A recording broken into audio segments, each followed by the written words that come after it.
भूतान पंचतत्वाधिनायक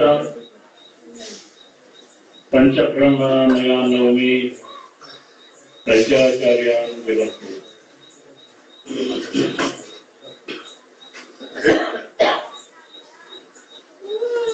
अवाचात्म स्वरूपाय शिवभाव प्रदायिने नमः सद्गुरुनाथाय सकलसदा ब्रह्ममूर्तये सर्वमंगल मांगल्ये शिवे सर्वार्थ साधके शरण्ये त्र्यंबके देवी नारायणी नमोस्तुते।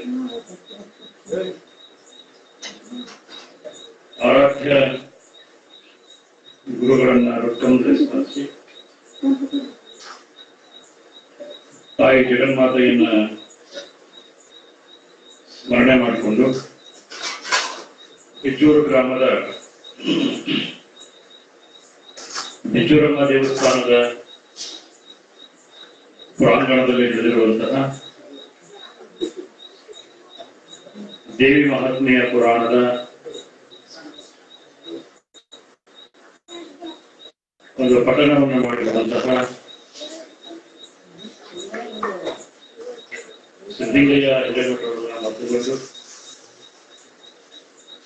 ಎಲ್ಲ ಸಂಗೀತ ಕಲಾವಿದರೆ, ಗ್ರಾಮದ ಹಿರಿಯರೇ, ವೀರಮಾಹೇಶ್ವರರೇ, ತಾಯಂದಿರೇ ಮತ್ತು ಮಕ್ಕಳು, ಇವತ್ತು 2ನೇ ದಿವಸದ ಪುರಾಣ ಪ್ರಾರಂಭವನ್ನು ಮಾಡ್ತಾ ಇದ್ದೇವೆ. ಬಹುಶಃ ನೀವೆಲ್ಲರೂ ಕೂಡ ಒಂದಿಲ್ಲ ಒಂದು ರೀತಿಯ ಆಚರಣೆಯನ್ನ ಮಾಡ್ತಾ ದೇವಿಯನ್ನ ಸ್ಮರಣೆ ಮಾಡ್ತಕ್ಕಂಥ ವಿಚಾರವನ್ನ ನೀವೆಲ್ಲರೂ ಕೂಡ ಗೊತ್ತಿರ್ತಾರೆ. ನಾವೆಲ್ಲ ಪ್ರತಿ ವರ್ಷವೂ ಕೂಡ ನವರಾತ್ರಿಯ 9 ದಿವಸ ದುರ್ಗಾದೇವಿಯ, ಬನಶಂಕರ ದೇವಿಯ, ಅನ್ನಪೂರ್ಣೇಶ್ವರಿ ದೇವಿಯ ಒಂದೊಂದು ಗ್ರಾಮದಲ್ಲಿ ಗ್ರಾಮ ದೇವತೆಯ ಮುಖಾಂತರವಾಗಿ ದೇವತೆಯನ್ನ ಆರಾಧನೆ ಮಾಡತಕ್ಕಂಥ ಪದ್ಧತಿಯನ್ನ ನಾವು ನೀವೆಲ್ಲರೂ ಕೂಡ ಇಟ್ಕೊಂಡಿರ್ತೀವಿ. ಹಿಂದಿನ ದಿವಸ ನಾವು ಪ್ರಾರಂಭ ಮಾಡಿರ್ತಕ್ಕಂಥ ಉದ್ದೇಶ ನಿಮ್ಗೆಲ್ಲರೂ ಕೂಡ ಅರ್ಥವಾಗಿದೆ ಅಂತ ನಾನು ಭಾವಿಸ್ಕೊಳ್ತೀನಿ. ಯಾವತ್ತೂ ಕೂಡ ದೇವರನ್ನ ಮೊರೆ ಹೋದ್ರೆ, ದೇವರನ್ನ ಬಿಟ್ಟು ನಾವೆಲ್ಲರೂ ಕೂಡ ಬದುಕಲಿಕ್ಕೆ ಸಾಧ್ಯನೇ ಇಲ್ಲ ಅನ್ನೋದು. ನೀವು ಕಷ್ಟ ಬಂದಾಗ ದೇವರನ್ನ ಸ್ಮರಣೆ ಮಾಡ್ತೀರಿ, ನೆನಪಿಸ್ಕೊಳ್ತೀರಿ. ಇವತ್ತೇನಾದ್ರೂ ಒಂದು ಶರೀರದಲ್ಲಿ ಅನಾರೋಗ್ಯ ಉಂಟಾಯ್ತು ಅಂತಂದ್ರೆ ಮೊದಲಿಗೆ ಯಾರು ಮೊರೆ ಹೋಗ್ತಾರೆ ಅಂತಂದ್ರೆ, ಪರಮಾತ್ಮ ನಮ್ಗೆ ಯಾಕೆ ಇಷ್ಟು ಕಷ್ಟ ತಂದಿಯಪ್ಪ, ಯಾಕೆ ಇಷ್ಟು ರೋಗ ರುಜಿನಗಳನ್ನ ಪ್ರಾರಂಭ ಮಾಡಿಯಪ್ಪ, ನಾನು ಬೇಗ ನಿವಾರಣೆ ಮಾಡು ಅಂತ ಹೇಳಿ ದೇವರನ್ನ ಸ್ಮರಣೆ ಮಾಡಿಕೊಳ್ತಕ್ಕಂಥ ಕರ್ತವ್ಯವನ್ನು ನೀವೆಲ್ಲ ಇಟ್ಕೊಂಡಿರ್ತೀವಿ. ಇದು ಪದ್ಧತಿಗನುಸಾರವಾಗಿ ಜೀವನದ ಆಗು ಹೋಗುಗಳ ಬಗ್ಗೆ ಚಿಂತನೆಯನ್ನ ಮಾಡ್ತಕ್ಕಂಥ ವಿಷಯವನ್ನು ನಾವೆಲ್ಲರೂ ಕೂಡ ಅರ್ಥ ಮಾಡಿಕೊಂಡಿದ್ದೀವಿ. ಒಂದಿಲ್ಲ ಒಂದು ಕಾಯಕವನ್ನು ನಾವು ನಿತ್ಯ ಮಾಡ್ತಾನೆ ಇರ್ತೀವಿ, ಕೆಲಸಗಳನ್ನ ಮಾಡ್ತಾನೆ ಇರ್ತೀವಿ. ಆದ್ರೆ ಒಂದೊಂದು ದಿವಸ ನಮಗೆ ಜೀವನದಲ್ಲಿ ಜಿಗುಪ್ಸೆ ಅಂತಕ್ಕಂಥದ್ದು ಬರ್ತೈತಿ. ಆ ಜಿಗುಪ್ಸೆ ಬಂದಾಗ ಕಾಪಾಡ್ತಕ್ಕಂಥವ್ರು ಯಾರು ಅಂತ ನೀವು ಕೇಳಿದ್ರೆ, ದೇವರು ಮಾತ್ರ ನಮ್ಮನ್ನು ಕಾಪಾಡ್ಲಿಕ್ಕೆ ಸಾಧ್ಯ, ಬೇರೆ ಯಾರು ಕೂಡ ಕಾಪಾಡ್ಲಿಕ್ಕೆ ಆಗೋದಿಲ್ಲ. ನೀವು ಬಹುಶಃ ಡಾಕ್ಟರ್ ಹತ್ರ ಹೋಗ್ತಾರೆ, ನಿಮ್ಗೆ ಆರೋಗ್ಯ ಇದ್ದ ಸಂದರ್ಭದಲ್ಲಿ, ಇಲ್ಲದ ಸಂದರ್ಭದಲ್ಲಿ ಚರ್ಚೆ ಮಾಡ್ಲಿಕ್ಕೋಸ್ಕರ ಯಾರು ಹೋಗ್ತೀರಿ, ಡಾಕ್ಟರ್ ಹತ್ರ ಹೋಗ್ತೀವಿ. ಆ ಡಾಕ್ಟರ್ ಇಂಜೆಕ್ಷನ್ ಮಾಡ್ತಾರೆ, ಗುಳಿಗೆ ಕೊಡ್ತಾರೆ, ಈ ಔಷಧ ತಗೊಂಡ್ರೆ ಆರಾಮಾಗತ್ತೆ ಅಂತ ಹೇಳ್ತಾರೆ. ಆದ್ರೆ ಅದಕ್ಕೂ ಕೂಡ ಆರಾಮಾಗಲ್ಲ ಅಂತ ಕೊನೆಗೆ ಹೇಳ್ತಾರೆ ಅವರು, ದೊಡ್ಡ ರೋಗ ಬಂದೈತಿ, ನಾವು ನೀಗಲಾರ್ದಂತ ರೋಗ ನಾವು ಬಂದೈತಿ ಅಂತಂದ್ರೆ ಕೊನೆಗೆ ಡಾಕ್ಟರ್ ಏನ್ ಹೇಳ್ತಂದ್ರೆ, ನಾವು ಮಾಡೋ ಪ್ರಯತ್ನ ಎಲ್ಲಾ ಮಾಡೀವಿ, ದೇವರ ಮೊರೆ ಹೋಗಿ ದೇವರು ನಿಮಗೆ ಗುಣ ಮಾಡ್ತಾನ ಅಂತ ಕೊನೆಗೆ ಅವ್ರು ಹೇಳ್ತಾರೆ, ದೇವರನ್ನು ನಾವು ಆ ದೇವರನ್ನ ಸ್ಮರಣೆ ಮಾಡ್ತಕ್ಕಂಥ ಕರ್ತವ್ಯ ಏನು ಅಂತಂದ್ರೆ, ಕೇವಲ ಒಂದು ದಿವಸದ ದೇವರು ನಾವು ಸ್ಮರಣೆ ಮಾಡ್ತಕ್ಕಂಥದ್ದಲ್ಲ, ದಿನನಿತ್ಯ ನಮ್ಮ ಕಾಯಕವನ್ನ ನಾವು ಮಾಡ್ತಾನೆ ಇರ್ಬೇಕು, ಮಾಡ್ತಾನೆ ಹೋಗ್ಬೇಕು ಅನ್ನೋದನ್ನ ನಾವು ತಿಳ್ಕೊಳ್ತಕ್ಕಂಥ ಪ್ರಯತ್ನವನ್ನ ಮಾಡಬೇಕು ಅನ್ನೋದು ಇದು ಉದ್ದೇಶ.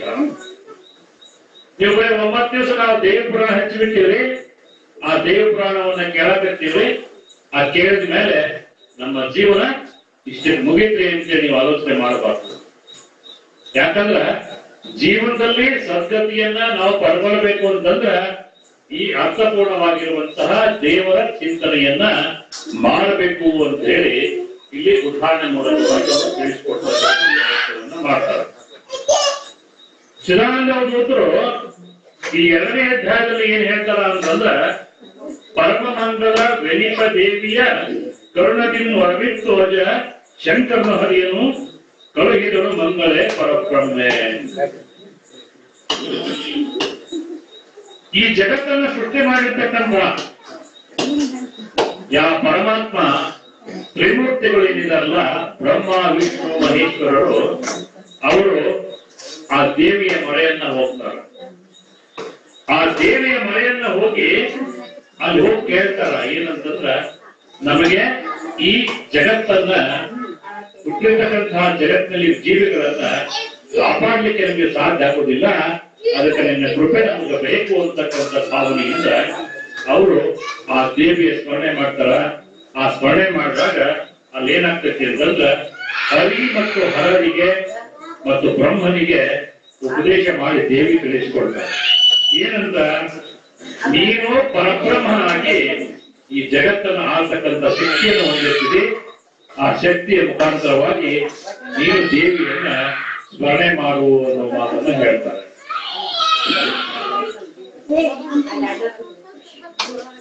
ಅದು ಯಾರು ನೋಡ್ರಿ ಸ್ವಲ್ಪ ಮಗು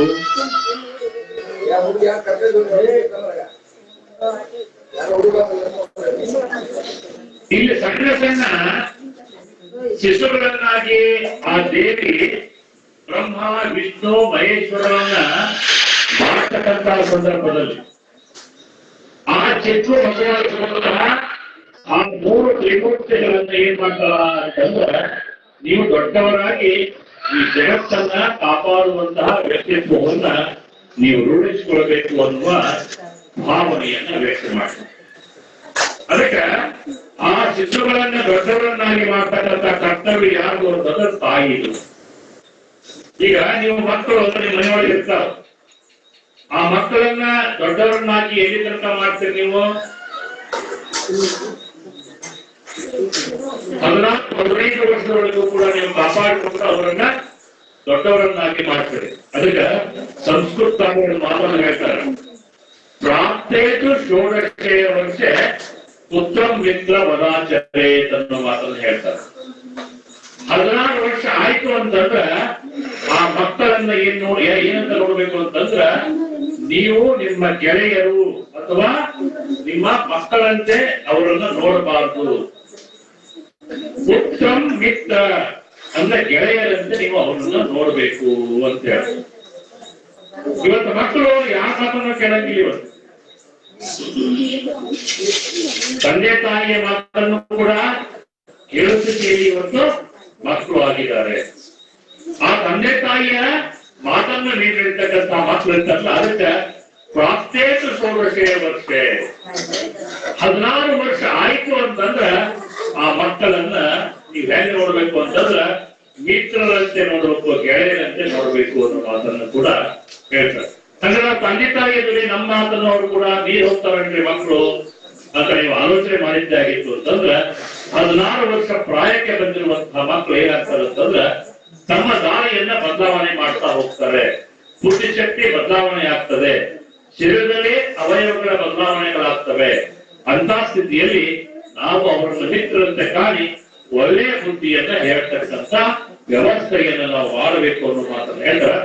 ಹಂಗ ಈ ದೇವಿನೂ ಕೂಡ ಹರಿ ಹರ ಬ್ರಹ್ಮ ಈ ಮೂರನ್ನು ಕೂಡ ಆ 3 ಜನರನ್ನ ತ್ರಿಮೂರ್ತಿಗಳನ್ನ ಏನ್ ಮಾಡ್ತಾಳ ಅಂತಂದ್ರೆ ದೇವಿ ಒಳ್ಳೆಯ ರೀತಿಯಾಗಿ ಅವರನ್ನ ಆ ಮಕ್ಕಳನ್ನ ಬೆಳೆಸ್ತಕ್ಕಂಥ ಉಪಾಧಿಯಲ್ಲಿ ಮಕ್ಕಳನ್ನ ಬೆಳೆಸಿ ಅವರನ್ನ ಜಗತ್ತನ್ನು ಉದ್ಧಾರ ಮಾಡ್ಲಿಕ್ಕೆ ಕೈ ಬಿಡ್ತಕ್ಕಂಥ ಸ್ಥಿತಿ ಬರ್ತದೆ. ಅದಕ್ಕೆ ನಾವೆಲ್ಲರೂ ಕೂಡ ತಿಳ್ಕೊಳ್ತಕ್ಕಂಥದ್ದು ಏನು ಇದರಲ್ಲಿ ಅಂದ್ರೆ, ಆಕಾಶ ಅಂತಕ್ಕಂಥದ್ದು ಬಹಳ ದೊಡ್ಡ ತತ್ವ ಇದೆ. ಆಕಾಶ ಹೆಂಗೈತಿ ಅಂತಂದ್ರ ವಿಶಾಲವಾಗಿ ನೀವು ಪಂಚಮಹಾಭೂತಗಳು ಅಂತ ಕರಿತೀರಿ. ಪಂಚಮಹಾಭೂತಗಳು ಯಾವ ಗೊತ್ತದ ಅಂದ್ರೆ ಇಷ್ಟು ವರ್ಷ ಪುರಾಣಕ್ಕೆ ಹೇಳ್ರಿ. ಪಂಚಮಹಾಭೂತಗಳು ಯಾವ ಗೊತ್ತದವ್ರೆ? ಪೃಥ್ವಿ, ಅಪ್ಪು, ತೇಜ, ವಾಯು, ಆಕಾಶ. ಇವತ್ತು ಪಂಚಮಹಾಭೂತಗಳು ಅಂತ ಕರೀತಾರೆ. ಪೃಥ್ವಿ ಏನ್ ಮಾಡ್ತತಿ ಅಂತಂದ್ರೆ ಭೂಮಿ ನಮ್ಮನ್ನ ಎಷ್ಟೇ ನಾವು ಹೆಜ್ಜೆ ಹಾಕಿದ್ರು ಕೂಡ, ಎಷ್ಟೇ ಭಾರ ಹಾಕಿದ್ರು ಕೂಡ ತಡ್ಕೊಳ್ತಕ್ಕಂಥ ಶಕ್ತಿ ಎಲ್ಲೈತಿ ಅಂತಂದ್ರೆ ಭೂಮಿಗೆ. ಆ ಭೂಮಿಯಲ್ಲಿ ಇರ್ತಕ್ಕಂಥ ಶಕ್ತಿಯನ್ನು ನಾವು ಯಾರು ಕೂಡ ಅಲ್ಲಗಲಿಕ್ಕೆ ಸಾಧ್ಯ ಇಲ್ಲ. ನೀವು ಎಷ್ಟು ಆ ಭೂಮಿ ಮೇಲೆ ಕಟ್ಟಡ ಕಟ್ತೀರಿ, ಅಲ್ಲಿ ವಾಸ ಮಾಡ್ತೀರಿ, ಎಷ್ಟು ಹೊಲಸು ಮಾಡ್ತೀರಿ, ಎಷ್ಟು ಆ ಗಲೀಜನ್ನ ಮಾಡ್ತೀರಿ, ಅದೆಲ್ಲ ಮಾಡಿದ್ರು ಕೂಡ ಆ ಭೂಮಿ ತಾಯಿ ಏನ್ ಮಾಡ್ತಾಳೆ ಅಂದ್ರೆ ರಕ್ಷಣೆ ಮಾಡ್ತಾಳ. ಆ ಭೂಮಿ ತಡ್ಕೊಂಡು ಹೋಗ್ತಾಳ. ಹಂಗ ತಾಯಿಗೂ ಕೂಡ ಆ ಗುಣ ಇರ್ತೈತಿ ಅಂತಕ್ಕಂಥ ಮಾತು. ಅದಕ್ಕೆ ಭೂಮಿ ತಾಯಿ ಅಂತ ಹೇಳಿ. ಈ ತಾಯಿ ಅಕಸ್ಮಾತ್ ಮಗು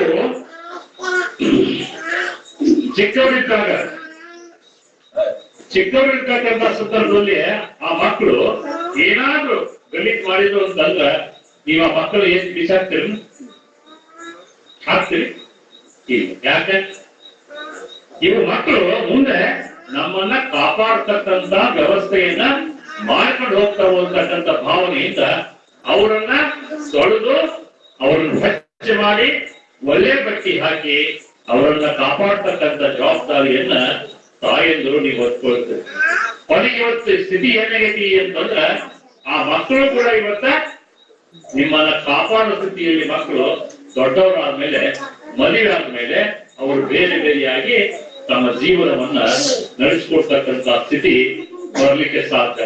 ಅದಕ್ಕೆ ಹಿಂದಿನ ಒಂದು ಕಾಲದಲ್ಲಿ ಏನಿತ್ತು ಅಂದ್ರೆ ಒಟ್ಟು ಕುಟುಂಬ ಅಂತ ಇತ್ತು ನೋಡ್ರಿ. ಒಟ್ಟು ಕುಟುಂಬ ಅದು ಹೆಸರಿದ್ರು ಅವ್ರಿಗೆ ಎಲ್ಲಾ ಮಂದಿ ಎಲ್ಲ ಇರ್ತಿದ್ರು.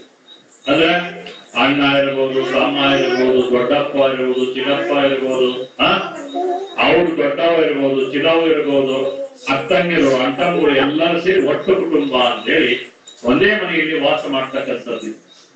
ಆದ್ರೆ ಇವತ್ತ ಮದುವೆ ಆದ ತಕ್ಷಣ ಮನಿ ಬೇರೆ ಮಾಡಿದ ಮೇಲೆ ನಾನು ಬರೋದು,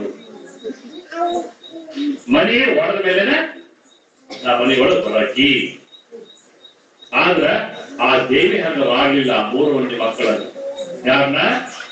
ಬ್ರಹ್ಮ, ವಿಷ್ಣು, ಮಹೇಶ್ವರರನ್ನ ಹಂಗ ಬೆಳೆಸಲಿಲ್ಲ. ಅದಕ್ಕೆ ಒಂದೊಂದು ಅಧಿಕಾರ ಕೊಟ್ಲೆ. ಯಾರಿಗೆ? ಆ ಬ್ರಹ್ಮನಿಗೆ ಒಂದು ಅಧಿಕಾರ ಕೊಟ್ಲು, ವಿಷ್ಣುವಿಗೆ ಒಂದು ಅಧಿಕಾರ ಕೊಟ್ಲು, ಮಹೇಶ್ವರನಿಗೆ ಒಂದು ಅಧಿಕಾರ ಕೊಟ್ಲು.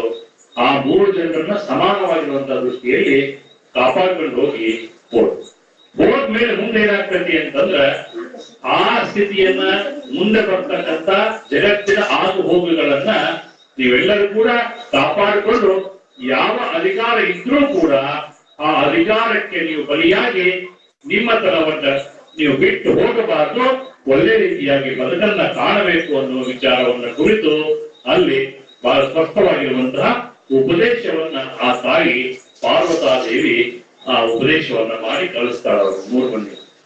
ಆ 3 ಮಂದಿ ಉಪದೇಶ ಮಾಡಿ ಕಳಿಸಿದ ಮೇಲೆ ಏನಾಗ್ತತಿ ಅಂತಂದ್ರ ಯಾರ್ಯಾರೋ ಬರ್ತಾರೆ, ಎಂತೆಂಥವ್ರು ಬರ್ತಾರೆ. ಆದ್ರೆ ಬಂದಿರ್ತಕ್ಕಂಥವ್ರನ್ನ ಕಾಪಾಡ್ತಕ್ಕಂಥ ಜವಾಬ್ದಾರಿ ಯಾವುದು ಅಂತಂದ್ರೆ ನಿಮ್ಮ 3 ಜನದ್ದು ಐತಿ. ಆ ಜವಾಬ್ದಾರಿ ಹೊತ್ಕೊಂಡು ಕೆಲಸ ಕಾರ್ಯಗಳನ್ನು ನೀವು ಮಾಡಬೇಕು ಅಂತಕ್ಕಂಥ ಮಾತನ್ನ ಹೇಳ್ತಾರೆ. ಆಮೇಲೆ ನೀವು ಆ ದೇವಿಯನ್ನ ಒಂದೊಂದು ಅವತಾರದಲ್ಲಿ ನೋಡ್ತಕ್ಕಂಥ ವ್ಯವಸ್ಥೆಯನ್ನ ನೀವು ಮಾಡಿಕೊಡ್ತೀವಿ. ಹೆಂಗ ಅವತಾರ ಅಂದ್ರೆ ಒಂದು ದಿವಸ ಹಸಿರು ಬಟ್ಟೆ ಹಾಕ್ತಾಳೆ, ಒಂದ್ ದಿವಸ ಕೆಂಪು ಬಟ್ಟೆ ಹಾಕ್ತಾಳೆ, ಒಂದ್ ದಿವಸ ಹಳದಿ ಬಟ್ಟೆ ಹಾಕ್ತಾಳೆ, ಒಂದ್ ದಿವಸ ನೀಲಿ ಕೆಂಪು, ಆಮೇಲೆ ಇನ್ನೊಂದ್ ದಿವಸ ಕೇಸರಿ ಬಣ್ಣದ್ದು, ಒಂದು ಹಳದಿ ಬಣ್ಣದ್ದು, ಹೀಗೆ 9 ತರನಾಗಿರುವಂತಹ ಅವತಾರಗಳನ್ನು ಹಾಕಿ ಹೋಗ್ತಾರೆ. ಇವತ್ತು 2ನೇ ದಿವಸದ ಒಂದು ಕಥೆ ಏನು ಅಂತಂದ್ರೆ ಬ್ರಹ್ಮಚಾರಿ ಎನ್ನುವಂತ ಅವತಾರವನ್ನು ಹಾಕಿ ತಾಳ್ತಾರೆ. ಹಿಂದಿನ ದಿವಸ ನಾನು ಹೇಳಿದೆ ಏನು ಅಂತಂದ್ರೆ ಪರ್ವತರಾಜನ ಮಗಳಾಗಿರುವಂತಹ ಪಾರ್ವತಿ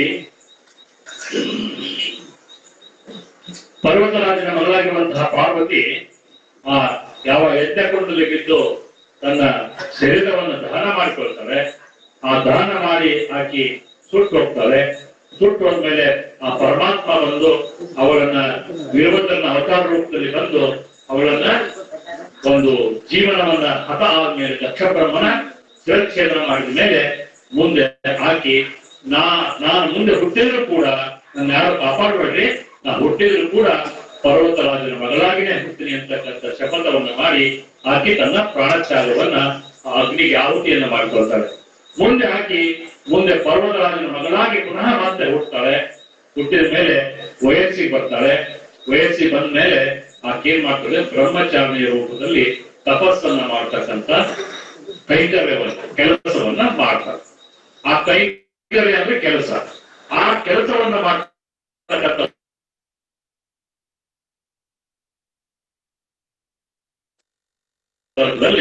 ನಾನು ಬೇರೆ ಯಾರನ್ನೂ ಕೂಡ ಮದುವೆ ಆಗುದಿಲ್ಲ, ಆ ಪರಮಾತ್ಮನೇ ಮದುವೆ ಆಗ್ತಕ್ಕಂಥವಳು. ಹಿಂದಿನಲ್ಲಿ ಕೂಡ ನಾನು ಅವನ ಅರ್ಥಾಂಗಿಯಾಗಿ ನಾನು ಪಾರ್ವತಾದೇವಿಯ ರೂಪದಲ್ಲಿ ಇದ್ದೆ. ಈಗ ನಾನು ಬ್ರಹ್ಮಚಾರಿಯಾಗಿ ಕೂಡ ಆ ದೇವಿ ಏನ್ ಮಾಡ್ತಾರೆ, ಆ ಪರಮಾತ್ಮ ಒಲಿಕೆಯನ್ನು ಮಾಡ್ಬೇಕು. ಯಾಕಂದ್ರೆ ಮನುಷ್ಯನಲ್ಲಿ ಚಂಚಲ ಸ್ವಭಾವ ಏನಿರ್ತತಿ, ಆ ಚಂಚಲ ಸ್ವಭಾವವನ್ನ ಅರ್ಥಪೂರ್ಣವಾಗಿ ತಿಳ್ಕೊಳ್ತಕ್ಕಂಥ ವ್ಯವಸ್ಥೆಗೆ ನಾವು ಹೋಗ್ತೀವಲ್ಲ, ಆ ವ್ಯವಸ್ಥೆಗೆ ಹೋದಾಗ ನಮ್ಮ ಜೀವನ ಕೆಲವು ಅಧೋಗತಿಗೆ ಹೋಗ್ತಕ್ಕಂಥ ಸ್ಥಿತಿ ಕೂಡ ಬರ್ಲಿಕ್ಕೆ ಸಾಧ್ಯತೆ. ನಾವು ನಿರ್ಣಯನ ತೆಗೆದುಕೊಳ್ಳಿಕ್ಕೆ ಆಗೋದಿಲ್ಲ. ನಾವು ತಪ್ಪು ದಾರಿಯನ್ನು ಹೇಳಿದ್ನೋ ಹೇಗೆ, ನಾವು ತಪ್ಪು ನಿರ್ಣಯವನ್ನು ತೆಗೆದುಕೊಂಡೋ ಹೇಗೆ ಅಂತಕ್ಕಂಥ ಭಾವನೆಗಳು ಬರ್ತವೆ. ಅಂತ ಸಂದರ್ಭದಲ್ಲಿ ಆ ಬ್ರಹ್ಮಚಾರಿಯ ರೂಪದಲ್ಲಿ ಬಂದಿರ್ತಕ್ಕಂಥವ್ರು ಅವಾಗ 4 ಮಹರ್ಷಿಗಳಲ್ಲಿ ಭೇಟಿಯಾಗ್ತಾರೆ. ಆ 4 ಮಹರ್ಷಿಗಳು ಭೇಟಿಯಾಗಿ ತಾಯಿಗೆ ಈ ಹಿಂದಿನ ಜನ್ಮದಲ್ಲಿ ಈ ಪಾರ್ವತಾದೇವಿಯ ರೂಪದಲ್ಲಿ ಇದ್ದಿ, ಈಗ ನೀನು ಪರಮಾತ್ಮನನ್ನೇ ಈ ಮದುವೆ ಆಗಬೇಕು ಅಂತಕ್ಕಂಥ ಅಪೇಕ್ಷೆ ಪಡ್ತಾ ಇದೆಯಾ, ಅದಕ್ಕೆ ನೀನು ತಪಸ್ ಮಾಡಿ ಆ ಪರಮಾತ್ಮನ ಒಲಿಸ್ಕೋತಕ್ಕಂಥ ಒಂದು ಶಕ್ತಿಯನ್ನ ಆ ಯಾರಿಗೆ ಬ್ರಹ್ಮಚಾರಿಣಿ ಅಂದ್ರೆ ಪರ್ವತರಾಜನ ಮಗಳಾಗಿರ್ತಕ್ಕಂಥ ಆ ಬ್ರಹ್ಮಚಾರಿಣಿಗೆ ಉಪದೇಶವನ್ನ ಮಾಡ್ತಾರೆ. ಆ 4 ವರ್ಷ ಉಪದೇಶ ಮಾಡಿದ ಮೇಲೆ ಹೆಂಗ್ ಮಾಡ್ಬೇಕಿದೆ ಪೂಜಾನ, ಆ ಪರಮಾತ್ಮ ಒಲಿಬೇಕಾದ್ರೆ ನಾನು ಹೆಂಗ್ ಮಾಡ್ಬೇಕು ಅಂತಕ್ಕಂಥ ಯೋಚನೆ ಮಾಡಿದಾಗ 4 ಕಡೆಗೆ 4 ಎಣ್ಣೆ ಕುಂಡಗಳನ್ನ ಇಡ್ತಾರೆ. ಈಗ ಹೆಂಗಿದು 4 ಕಂಬ ಅದಾವಲ್ಲ, ಈಗ 4 ಕಂಬ ಇರ್ತದಲ್ಲ, ಹಂಗೆ 4 ಕಂಬದ ರೂಪದಲ್ಲಿ ಎಣ್ಣೆ ಕುಂಡಗಳನ್ನು 4 ಎಣ್ಣೆ ಕುಂಡ ಮಾಡ್ತಾಳೆ. ಪೂರ್ವಕ್ಕೆ ಮಕವಾಗಿ ಕುತ್ಕೊಂಡು ಆ ಸೂರ್ಯ ಕಿರಣವನ್ನ ಒಂದು ಅಗ್ನಿಯ ರೂಪದಲ್ಲಿ ತೆಗೆದುಕೊಳ್ತಾಳೆ. ಆ 4 ಕುಂಡದ ಮಧ್ಯದಲ್ಲಿ ಅಂದ್ರೆ ದಗದಗ ಅಂತಕ್ಕಂಥ ಉರಿತಾ ಇರ್ತೈತಿ. ಆ ಉರಿತಾ ಇರ್ತಕ್ಕಂಥ ಅಗ್ನಿ ಕುಂಡದ ಮಧ್ಯದಲ್ಲಿ ಕುತ್ಕೊಂಡು ಆಕೆ ಮಾಡಿದ್ರೆ ತಪಸ್ಸನ್ನ ಮಾಡ್ತಾಳೆ. ತಪಸ್ಸನ್ನ ಮಾಡಿ ಆ ಪರಮಾತ್ಮನನ್ನ ಒಲಿಸ್ಕೊಳ್ತಕ್ಕಂತಹ ಪ್ರಯತ್ನವನ್ನ ಮಾಡ್ತಾಳೆ. ಆ ಮಾಡಿದಾಗ ಪರಮಾತ್ಮ ಒಂದು ಜಂಗಮ ರೂಪದಲ್ಲಿ ಬರ್ತಾರೆ. ಆ ಜಂಗಮ ರೂಪದಲ್ಲಿ ಬಂದು ಅವ್ನು ಏನ್ ಮಾಡ್ತಾನೆ ಅಂತಂದ್ರೆ, ಯಾಕುವ ನೀವು ಚಿಕ್ಕ ವಯಸ್ಸಿನಲ್ಲಿಯೇ ತಪಸ್ಸನ್ನ ಮಾಡಕ್ ಕುಂತಿಯಲ್ಲ, ನಿನಗೆ ಏನ್ ಬೇಕು, ಅದಕ್ಕೆ ಏನ್ ವ್ಯವಸ್ಥೆಗಳು ಆಗ್ಬೇಕಾಗೈತಿ, ಅದಕ್ಕೆ ಹೇಳು ಅಂತಕ್ಕಂಥ ಮಾತನ್ನ ಕೇಳಿದಾಗ ಆ ಬ್ರಹ್ಮಚಾರಿ ಹೇಳಿದ್ರೆ, ಇಲ್ಲ ನಾ ಪರಮಾತ್ಮನನ್ನ ಮದುವೆ ಆಗ್ಬೇಕಂತ ಅಪೇಕ್ಷೆ ಪಟ್ಟು ನಾ ತಪಸ್ಸಿಗೆ ಕುಂತೀನಿ, ಅದಕ್ಕೆ ನಿಮ್ಮ ಆಶೀರ್ವಾದ ಬೇಕು ಅಂತಕ್ಕಂಥ ಮಾತನ್ನ ಆ ಬ್ರಹ್ಮಚಾರಿ ಹೇಳ್ತಾರೆ. ಆ ಬ್ರಹ್ಮಚಾರಿ ಹೇಳಿದ ಮೇಲೆ ಮುಂದೆ ಏನಾಗ್ತದೆ ವಿಚಾರ ಅಂತಂದ್ರೆ, ಅವರು ಆ ಪರಮಾತ್ಮ ಹೆಂಗದ ಅಂತ ನೋಡಿ ನೀನು, ಇಲ್ಲ ನಾನು ನೋಡಿಲ್ಲ ಅಂದ್ರೆ ಹೆಂಗದ, ಅವನ್ ಯಾಕೆ ಮದುವೆ ಆಗ್ತಿಲ್ಲ, ಅವ ಸ್ಮಶಾನದಾಗಿರ್ತಾನ, ಅವನು ಉಡುಗೆ ತೊಡುಗೆ ಚರ್ಮ ಜೊತೆಗೆ ಬೂದಿ ಬಡಕ ಇಂಥಕ್ಕೆಲ್ಲ ವ್ಯವಸ್ಥೆ ಆಗಿರ್ತ, ನಾವು ಯಾಕೆ ಮದುವೆಕ್ಕೆ ನೀನು ಒಲಿಯ ರಾಜನ ಮಗಳು, ಪರ್ವತ ರಾಜನ ಮಗ ನೀನು ರಾಜಕುಮಾರಿಯಾಗಿ ಒಳ್ಳೆಯ ವರವನ್ನ ಮದುವೆಯಾಗಿ ನೀನ್ ಯಾಕೆ ಇರಬಾರದು ಅಂತಕ್ಕಂಥ ಮಾತನ್ನ ಅವ್ರು ಹೇಳ್ತಾರೆ. ಹೇಳಿದ ಮೇಲೆ ಆ 4 ವರ್ಷಗಳ ಮಾತಿಗೆ ದಿಕ್ಕಿಲ್ಲ, ನನಗೆ ಆ ಪರಮಾತ್ಮ ಬೇಕೇ ಬೇಕು, ಆ ಶಿವನನ್ನ ನಾನು ಒಲಿಸ್ಕೊಂಡು ಅವನೇ ನಾನು ಮದುವೆ ಆಗ್ತೀನಿ ಅಂತಕ್ಕಂಥ ಮಾತನ್ನ ಹೇಳ್ತಾರೆ. ಅದಕ್ಕೆ ಆ ಹೇಳಿರ್ತಕ್ಕಂಥ ಸಂದರ್ಭ ಏನು ಅಂತಂದ್ರೆ, ನಾವು ಪರಮಾತ್ಮನ ಒಲಿಮೆಗೆ ಪ್ರೀತಿ ಪಾತ್ರರಾಗಬೇಕು ಅಂತಂದ್ರೆ ನಾವು ತಪಸ್ಸನ್ನ ಮಾಡಬೇಕು. ಆ ತಪಸ್ಸಿನ ಮೂಲಕವಾಗಿ ನಮ್ಮ ಜೀವನವನ್ನ ನಾವು ಸಾರ್ಥಕ್ಕೆ ಮಾಡಿಕೊಳ್ಬೇಕು ಅಂತಕ್ಕಂಥ ವಿಚಾರವನ್ನ ಬ್ರಹ್ಮಚಾರಿಯ ರೂಪದಲ್ಲಿ ನಾವು ಆ ದೇವಿಯನ್ನ ಕಾಣ್ತಕ್ಕಂಥವ್ರಾಗ್ಬೇಕು. ಅದಕ್ಕೆ ಇಲ್ಲಿ ಬರ್ತಕ್ಕಂಥ ಉದ್ದೇಶ ಏನು ಅಂತಂದ್ರೆ, ಹರಿಹರ ಬ್ರಹ್ಮಾದಿಗಳಿಗೆ ಒಂದೊಂದು ರೂಪವನ್ನು ಏನು ಆ ತಾಯಿ ಕೊಡ್ತಾಳೆ, ಆ ತಾಯಿಯ ಶಕ್ತಿಯ ರೂಪದಲ್ಲಿ ಮಂಗಲೆ ಪರಬ್ರಹ್ಮೆ ಅಂತಕ್ಕಂಥ ಹೆಸರಿನಿಂದ ಆ ಜಗನ್ಮಾತೆ ಆ 3 ಜನರಿಗೆ ಆಶೀರ್ವಾದವನ್ನ ಮಾಡ್ತಾರೆ. ಆಶೀರ್ವಾದವನ್ನ ಮಾಡಿ ಅವರನ್ನ ಒಂದೊಂದು ಕಾಯಕಕ್ಕೆ ಹಸ್ತಕ್ಕಂಥ ವ್ಯವಸ್ಥೆ ಮಾಡಿದಾಗ ಆ ಬ್ರಹ್ಮಚಾರಿಣಿ ಅಂತಕ್ಕಂಥ ಈ ದೇವಿ ಇದ್ದಾರೆ, ಆ ದೇವಿ ಪರಮಾತ್ಮನ ಒಲಿಮೆಗೆ ಪಾತ್ರರಾಗ್ತಾಳೆ. ಆ ಪರಮಾತ್ಮನ ಒಲಿಮೆಗೆ ಪಾತ್ರರಾಗಿ ತನ್ನ ಜೀವನವನ್ನ ಸಾರ್ಥಕ ಮಾಡಿಕೊಳ್ತಕ್ಕಂಥ ವ್ಯವಸ್ಥೆ ಮಾಡ್ತಾರೆ. ಆದ್ರೆ ಇವತ್ತು ನಾವು ಹಂಗ ಮಾಡಕ್ ಸಾಧ್ಯನೇ ಇಲ್ಲ. ಈಗ ನೀವು ನೋಡ್ರಿ, ಯಾರ್ಯಾರು ಏನೇನ್ ಮದುವೆ ಆಗ್ತಾರೆ ಅನ್ನೋದು ಗೊತ್ತಾಗಂಗಿಲ್ಲ, ಯಾರ್ಯಾರು ಯಾವ್ಯಾವ ಸ್ಥಿತಿಯಲ್ಲಿ ಇರ್ತಾರೆ ಅಂತಕ್ಕಂಥದ್ದು ಕೂಡ ಗೊತ್ತಾಗೋದಿಲ್ಲ. ನಮ್ಮ ಮನಸ್ಸಲ್ಲಿ ಇರ್ತಕ್ಕಂತಹ ಭಾವನೆಗಳನ್ನ ಮತ್ತೊಬ್ಬರಿಗೆ ಹಂಚಿಕೊಂಡ್ರೂ ಕೂಡ ಅದು ಅಪಭ್ರಂಶವಾಗಿ ಬೇರೆ ರೀತಿಯ ರೂಪದಲ್ಲಿ ಹೋಗಿ ನಮ್ಮನ್ನ ಚಂಚಲ ಸ್ವಭಾವಕ್ಕೆ ಎಡಿ ಮಾಡಿ ನಮ್ಮನ್ನು ಹಾಳು ಮಾಡ್ತಕ್ಕಂಥ ಸ್ಥಿತಿಗಳು ಇವತ್ತಿನ ಕಲಿಯುಗದಲ್ಲಿ ನಡೆದಿದೆ. ಅದಕ್ಕೆ ನಾವು ಪರಮಾತ್ಮನನ್ನ ಒಲಮೆ ಮಾಡ್ಕೋಬೇಕು ಅಂತಂದ್ರೆ, ನಾವು ವರವನ್ನ ಬೆಳಬೇಕು ಅಂತಂದ್ರೆ, ಆ ವರ ಹೆಂಗಿರಬೇಕು ಅಂತಂದ್ರೆ ಪರಮಾತ್ಮನ ಪ್ರೀತಿಗೆ ಪಾತ್ರವಾಗಿರುವಂತಹ ವರ ಇದ್ರೂ ಕೂಡ ನಾವು ಆ ದೇವಿಯ ಆಶೀರ್ವಾದವನ್ನ ಪಡೆದುಕೊಂಡು ಜೀವನವನ್ನ ಸಾರ್ಥಕ ಮಾಡಿಕೊಳ್ಬೇಕು ಅಂತಕ್ಕಂಥ ಮಾತನ್ನ ಹೇಳ್ತಾರೆ. ಅದಕ್ಕೆ ಏನ್ ಹೇಳ್ತಾರೆ, ಬೇಡಿ ವರಗಳ ಮಕ್ಕಳೇ ನೀವು ನೋಡಬೇಕಾದುದು ಈವೇನು ಮಾಡಿದಿರಿ, ಸಂದೇಹ ಮನವು ವಿಚಾರಿಸಿ ನಿಮ್ಮ ಅಡಿವಂದನೆ ಚರಣಕಿಯು ನಾವು ನೀಡಿದವು ಮಸ್ತಕ ವರವನ್ನು ಬೇಡಲಿಕ್ಕೆ ನಾವು ಅಲ್ಲವೆಂದೆವು ದೇವಿಗೆ ಎದುರಾಗಿ. ದೇವಿಗೆ ಎದುರಾಗಿ ನಿಂತ್ಕೊಂಡು ಆ 3 ಜನ ವರ ಬೇಡ್ತಾರೆ. ನೀವು ನನ್ನ ಮಕ್ಕಳು ಇದ್ದಂಗಿರಿ, ನೀವು ಮಕ್ಕಳು ಏನ್ ಬೇಕು ಕೇಳ್ರಿ, ನಿಮ್ಮ ಮಕ್ಕಳಿಗೆ ಕೊಡಿಸ್ತೀರೇನ್ರಿ? ಕೊಡ್ಸಂಗಿಲ್ಲ. ಏನ್ ಕೊಡ್ಸಂಗಿಲ್ಲ? ಯಾಕೆ ಕೊಡ್ಸಂಗಿಲ್ಲ?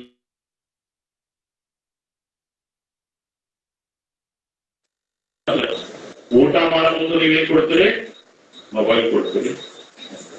ಅವು ಹೇಳಬೇಕಂದ್ರೂ ಕೂಡ ಮೊಬೈಲು ಇದ್ರೆ ಮಾತ್ರ ಊಟ ಮಾಡ್ತಾವು, ಇಲ್ಲದ್ರ ಉಣ್ಣಂಗಿಲ್ಲ. ಅವ್ರ ಹಿಂದಿನ ಕಾಲ ಹೆಂಗಿತ್ತು, ನೀವೇನು ಒಂದು ಜೋಳ ಹಾಕಿದ್ರೆ ಸಾಕು, ಊಟ ಮಾಡ್ಕೊತ ಮಕ್ಕಳು ಮಾಡ್ತಿದ್ರು. ಚಂದಮಾಮನ್ ತೋರ್ಸೋಣ ನೀವೇನ್ ತೋರಿಸಿದ್ರಿ? ಇಲ್ಲ, ನೀವೀಗ ಚಂದಮಾಮನ್ ತೋರ್ಸಂಗೆಲ್ಲ ಬಿಡ್ರಿ, ಈ ತೋರ್ಸದ ಬೇರೆ ಐತಿ. ಈಗ ದೂರ ಹೋಗ್ಬಿಟ್ಟ ಚಂದಮಾಮ ಇಲ್ಲ. ಆದ್ರೆ ಹೆಣ್ಮಕ್ಳು ಹಿಂದಿನ ಕಾಲದ ಒಂದು ಸ್ಥಿತಿ ಹೆಂಗಿತ್ತು ಅಂತಂದ್ರೆ, ಒಂದ ಸಂಗೀತಮಯವಾಗಿರುವಂತಹ ಹಾಡನ್ನ ಹೇಳ್ತಾರೆ. ಜಾನಪದ ಗೀತೆ ಒಳಗೆ ಮಾತು ಹೇಳ್ತಾರೆ. ಏನಂತಂದ್ರೆ, ಆಡಿಬಾ ನನ್ನ ಕಂದ ಅಂಗಾಲ ತೊಳೆದೇನ, ಎಡೆಗಾಯ ನೀರ ತಕ್ಕೊಂಡು ನಿನ್ನ ಪಾದವ ತೊಳೆದೇನ ಅಂತ ಮಾತಾಡ್ತಾರೆ.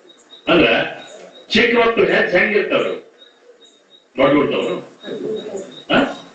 ಇರಂಗಿಲ್ಲ, ಸಣ್ಣ ಸಣ್ಣ ಹೆಜ್ಜೆ ಇರ್ತಾವ. ಅದಕ್ಕೆ ಆ ತಾಯಿ ಹೆಂಗಾದ್ರ ಎಳನೀರ ಕಾಯ ತಕ್ಕೊಂಡು, ಎಳನೀರ್ ಅಂದ್ರೆ ಏನು ಹೌದಂದ್ರೆ ಆ ನೀರ್ ತಕ್ಕೊಂಡು ನಾವು ಅದು ಕಾಲ್ ತೊಳೆದ್ರು ಕೂಡ ಆ ಮಕ್ಕಳ ಪಾಲ್ ಹೆಂಗಿರ್ತಾವ ಅನ್ನೋದು ನಾವು ಆಲೋಚನೆ ಮಾಡಿದ್ರೆ ಅವಾಗಿನ ಹಾಡಿಗಳಿಗೆ ಮರಳಾಗಿ ಆ ಮಕ್ಕಳು ಬಹಳ ಅರ್ಥಪೂರ್ಣವಾಗಿರುವಂತಹ ಜೀವನವನ್ನ ಸಾಗಿಸ್ತಾ ಇದ್ರು. ಆದ್ರೆ ಇವತ್ತ ನಾವು ಉಂಡ್ರು ಅದ, ತಿಂದ್ರು ಅದ, ನೋಡಿದ್ರು ಅದ, ಬಿಟ್ರು ಅದ, ಮೊಬೈಲ್ ಬಿಟ್ರೆ ಬ್ಯಾರೆ ಕತಿ ನಮ್ಮ ಹತ್ರ ಇಲ್ಲ. ಆದ್ರೆ ನಮ್ಮ ಈ ಊರಾಗ ಏನ್ ಚಿತ್ರದುರ್ಗ ಹೆಂಗೈತಿ ಅಂತಂದ್ರ, ಇಷ್ಟೆಲ್ಲ ಧಾರಾವಾಹಿ ಪ್ರಾರಂಭ ಆಗಿ ಒಂದು ನೀವು ಪುರಾಣ ಕೇಳಕ್ ಬಂದ್ರೆ ನೀವು ಪುಣ್ಯವಂತರ. ಎಂತೆಂತ ಧಾರಾವಾಹಿಗಳು ಬಂದವಂದ್ರೆ ಎಲ್ಲರನ್ನೂ ಮೀರ್ಸುವಂತ ಧಾರಾವಾಹಿಗಳು ಬಂದವಿ. ಹೌದಾ? ಮನೆ ಒಂದು 3 ಬಾಗಿಲು, ಒಂದ ಮನೆಗೆ 3 ಬಾಗಿಲು ಹಚ್ಚಿಬಿಡೋದ್ರಿ, 3 ಮಂದಿ ಅಂತ ಬಿಡಿದ್ರೆ. ಅಂತ ಸ್ಥಿತಿ ಇರುವಾಗ ನೀವು ಪುರಾಣ ಕೇಳಕ್ ಬಂದಿರಿ ಅಂತಂದ್ರ ನೀವು ದೇವಿ ಮೇಲೆ ಭಕ್ತಿಯನ್ನು ಇಟ್ಕೊಂಡಿರ್ತಕ್ಕಂಥ ಹೆಣ್ಮಕ್ಳು ಇದಿರಿ ಅಂತ ಹೇಳಿ ನಾನು ಭಾವಿಸ್ಕೊಡ್ತೀನಿ. ಅದಕ್ಕೆ ಯಾವ ಜೀವನದಲ್ಲಿ ಅವಾಗ ಪರಮಾತ್ಮ ಆ ದೇವಿ ಏನ್ ಹೇಳ್ತಾರ, ಪರಮಾತ್ಮ ಅಂದ್ರೆ ಶಿವನಿಗೆ ಹರಿ ಬ್ರಹ್ಮನಿಗೆ ಏನ್ ಹೇಳ್ತಾರಂತಂದ್ರೆ, ನೀವು ಕೇಳ್ರಿ, ನನ್ನ ಮಕ್ಳು ಇದಿರಿ, ಏನ್ ವರ ಬೇಕು ಕೇಳ್ರಿ, ನಾ ಕೊಡ್ತೀನಿ ಅಂತಕ್ಕಂಥ ಮಾತನ್ನ ಕೇಳ್ತಾರ. ಅವಾಗ 3ರನ್ನು ತೊಡೆ ಮೇಲೆ ಕುಳ್ಳಿಸ್ಕೊಂಡು ಆಕೆ ವರ ಕೊಡ್ತಾಳ. ನೀನು ಯಾರು? ಬ್ರಹ್ಮ, ಸೃಷ್ಟಿ ಮಾಡು, ಜಗತ್ತನ್ನ ಸೃಷ್ಟಿ ಮಾಡು. ಹರಿಗೆ ಹೇಳ್ತಾಳ, ವಿಷ್ಣುಗೆ ಏನ್ ಹೇಳ್ತಾಳ, ನೀನು ಪಾಲನಾ ಮಾಡು, ಅಂದ್ರೆ ಅವ್ರನ್ನ ಹುಟ್ಟಿರ್ತಕ್ಕಂಥ ಮಕ್ಕಳನ್ನ ರಕ್ಷಣೆ ಮಾಡು. ಯಾರು ಪಾಪ ಕರ್ಮಗಳನ್ನ ಕೆಟ್ಟ ಕೆಲಸಗಳನ್ನ ಮಾಡ್ತಾರ, ಶಿವ ನೀನು ಅವರನ್ನ ಸಂಹಾರ ಮಾಡುವ ಅನ್ನೋದನ್ನ ಹೇಳ್ತಾರ. ಹಂಗೆ ಜೀವನದಲ್ಲಿ ಒಂದು ಯಥಾಸ್ಥಿತಿ, ಒಂದು ಯಥಾಸ್ಥಿತಿಯನ್ನ ಕಾಪಾಡ್ಕೊಂಡು ಹೋಗ್ತಕ್ಕಂಥ ಕರ್ತವ್ಯವನ್ನ ನಾವು ನೀವೆಲ್ಲರೂ ಮಾಡಬೇಕು ಅಂತಂದ್ರೆ ದೇವರ ಒಲಿಮೆಗೆ ನಾವೆಲ್ಲರೂ ಕೂಡ ಪಾತ್ರರಾಗಬೇಕು ಅನ್ನೋ ಮಾತನ್ನ ತಿಳ್ಕೊಳ್ಬೇಕು. ಅದಕ್ಕೆ ಬೇಡಿ ವರಗಳ ನೀವು ವರಗಳನ್ನ ಬೇಡ್ರಿ. ಎಂತವು ಬೇಡ್ರಿ ಅಂತಂದ್ರ ಜಗತ್ತಿಗೆ ಕಲ್ಯಾಣವಾಗುವಂತಹ ವರಗಳನ್ನ ನೀವು ಬೇಡಿ, ನಿಮ್ಮನ್ನೇ ನೀವು ಕಳ್ಕೊಂಡು ಆ ವರಗಳನ್ನ ಹಾಳು ಮಾಡಕ್ ಹೋಗ್ಬೇಡ್ರಿ. ವರ ಕೊಟ್ಟಿದ್ರ ಅದು ಶಾಶ್ವತವಾಗಿರುವಂತಹ ವರ ಆಗಿರಬೇಕು. ಯಾರೇ ಆಗ್ಲಿ ಆ ವರ ಬೇಡುವಿಕೆಯ ಹಿಂದೆ ಒಂದು ಉದ್ದೇಶ ಇರಬೇಕು. ನೀವು ದೇವರನ್ನ ಬೇಡಿಕೆಂತೀರಿ, ಹೆಂಗ್ ಬೇಡಿಕೆಂತೀರಿ ಅಂತಂದ್ರ, ನನಗ ಇವತ್ತ ಬ್ಯಾರ ಮನಿ ನೋಡಿದ್ರೆ ನನ್ ರೊಕ್ಕ ಬರಂಗಿತ್ತು ಅಂತಂದ್ರ ನಿನಗೊಂದು ಕಾಯಿ ಹೊಡಿಸ್ತೀನಿ, ಅಥವಾ ನಿನಗೊಂದು ಪದಾರ್ಥ ಕಿರೀಟ ಮಾಡಿಸ್ಕೊಡ್ತೀನಿ, ಬೆಳ್ಳಿ ಕಿರೀಟ ಮಾಡಿಸ್ಕೊಡ್ತೀನಿ ಅಂತ ಬೇಡಿಕೆ. ಮನಿ ಮುರಿಯ ಕೆಲಸ ನೀವು ಮಾಡಬೇಡ್ರಿ ಅಂತಕ್ಕಂಥ ಮಾತನ್ನ ಆ ದೇವಿ ಆ 3 ಜನರಿಗೆ ಹೇಳ್ತಾರ. ಹಂಗ ನಾವೆಲ್ಲರೂ ಕೂಡ ಒಳ್ಳೆಯ, ಇವತ್ತು ನಮ್ಮ ಕೆಟ್ಟದ್ದನ್ನ ಬಯಸಿದೆ ಅವರು, ಆ ಕೆಟ್ಟದ್ದನ್ನ ಬಯಸಿದ್ರು ಕೂಡ ಅವರ ಭಾವನೆಗಳಿಗೆ ವ್ಯತಿರಿಕ್ತವಾಗಿರುವಂತಹ ಆಲೋಚನೆಗಳನ್ನ ನಾವ್ಯಾರು ಕೂಡ ಮಾಡಬಾರದು ಅಂತಕ್ಕಂಥದ್ದು. ಅದಕ್ಕೆ ನೀವು ಈ 3 ಕೂಡ ಬ್ರಹ್ಮಾಂಡಕ್ಕೆ ಒಡೆಯಲಾಗಿದೆ. ಬ್ರಹ್ಮಾಂಡ ಅಂದ್ರೆ ಇದೆಲ್ಲ ಜಗತ್ತೇ ನೀತಿ. ಇದು ಕೇವಲ ಆಕಾಶ ಅಂದ್ರೆ ಪೃಥ್ವಿ, ಅಪ್ಪು, ತೇಜ, ವಾಯು, ಆಕಾಶ ಅಂತ ಮಹಾಭೂತಗಳನ್ನು ಹೇಳಿದಿಲ್ಲ. ಆ ಮಹಾಭೂತಗಳಲ್ಲಿ ಈ ಆಕಾಶಕ್ಕೆ ಒಂದು ವಿಶಾಲವಾಗಿರುವಂತಹ ತತ್ವ ಇದೆ. ಈ ತತ್ವಕ್ಕೆ ನೀವೆಲ್ಲರೂ ಕೂಡ ಒಡೆಯರಾಗಿ ಜಗತ್ತನ್ನ ರಕ್ಷಣೆ ಮಾಡ್ರಿ ಅಂತಕ್ಕಂಥ ಮಾತನ್ನ ಹೇಳ್ತಾರ. ಅದಕ್ಕೆ ಆ ರಕ್ಷಣೆ ಮಾಡ್ತಕ್ಕಂಥ ಕರ್ತವ್ಯ ಯಾರು ಅಂತಂದ್ರ ಆ ವಿಷ್ಣುವಿಂದು. ಆ ವಿಷ್ಣು ರಕ್ಷಣೆ ಮಾಡಿದ ಮೇಲೆ ಯಾರು ಕೆಟ್ಟ ಕೆಲಸ ಮಾಡ್ತಾರ ಇದೊಂದು ಹೇಳ್ತಾರೆ ಮಾತನ್ನು. ಆವ ನೀಚನು ನಿಮಗೆ ನನಗೆಯೋ ಭಾವಭೇದವ ಮಾರು ಅಧಮನು ಕೇವಲದ ನರಕಲು ಇಳಿವನು ನಿಮಗೆ ನಮಗ ಕೈ ಆವ ಮಾಡುವವನೇ ಪುಣ್ಯನು ದೇವಿ ಸಾಕ್ಷಾತ್ಕಾರನಾಗುವ 3 ಅವತಾರಗಳನ್ನ ಸತ್ಯಂಗಳ ದೇವಿ. ಇಲ್ಲಿ ಅರ್ಥಪೂರ್ಣವಾಗಿರ್ತ ಯಾವ ನೀಚ ಅಂತಕ್ಕಂಥ ಮನುಷ್ಯ ಅದನ್ನ ಆ ನೀಚನಿಗೆ ಬುದ್ಧಿಯನ್ನು ಕಲಿಸ್ತಕ್ಕಂಥ ವ್ಯವಸ್ಥೆಯನ್ನ ನೀವು ಮಾಡ್ತಕ್ಕಂಥವರಾಗ್ಬೇಕು. ನೀಚ ಗುಣವನ್ನ ಯಾರು ಹೊಂದಿರ್ತಾರ ಅವ್ರನ್ನ ಸಂಹಾರ ಮಾಡುವಂತಕ್ಕಂಥ ಶಿವನಿಗೆ ಆಜ್ಞೆ ಮಾಡ್ತಾರ. ಹಂಗ ಈ 2ನೇ ಅಧ್ಯಾಯದಲ್ಲಿ ಆ ವರವನ್ನ ಕೊಡ್ತಕ್ಕಂಥ ವ್ಯವಸ್ಥೆಯನ್ನ ಜಗನ್ಮಾತೆ ಪಾರ್ವತಾ ದೇವಿ ಅವರಿಗೆ ಮಾಡ್ತಾರೆ ಅಂತಕ್ಕಂಥ ಮಾತನ್ನು ತಿಳ್ಕೊಂಡು, ಇತಿ ಶ್ರೀಮತ್ ವಂಶಪುರಾಜಕಾಚಾರ್ಯ ಶ್ರೀ ಚಿದಾನಂದ ಗುರುವರ್ಷಣಪತಿ ವಿವೇಕ ಶ್ರೀ ಚಿದಾನಂದ ಗುರುತ ಪಾರ್ವತಿ ಮಹಾತ್ಮೆಯೋ ತ್ರೈಮೂರ್ತಿಗಳಿಗೆ ವರ ಪ್ರದಾನ ನಾಮ ಪ್ರಥಮೋಧ್ಯಾಯ ಸಂಪೂರ್ಣ 1 ಅಧ್ಯಾಯ 2 ಪದ 122 ಪೀಠಿಕೆ ಪಾದ ಸಹಿತ 19 ಸಹಿತ 81 ಮಂಗಳಮಸ್ತು. ಜಯ ಮಂಗಲಂ ಜಯ ಪಾರ್ವತಿ ಪದಯೇಶ್ವರ ಮಹೋದಯ ಶ್ರೀ ಜಗದ್ಗುರು ಪಂಚಾಚಾರ್ಯ ಮಹಾರಾಜ ಕಿ ಆದಿಶಕ್ತಿ ಮಾತಾ ಕಿ दुर्गा परमेश्वरी माता की सुब्रकुंतौर महाराज की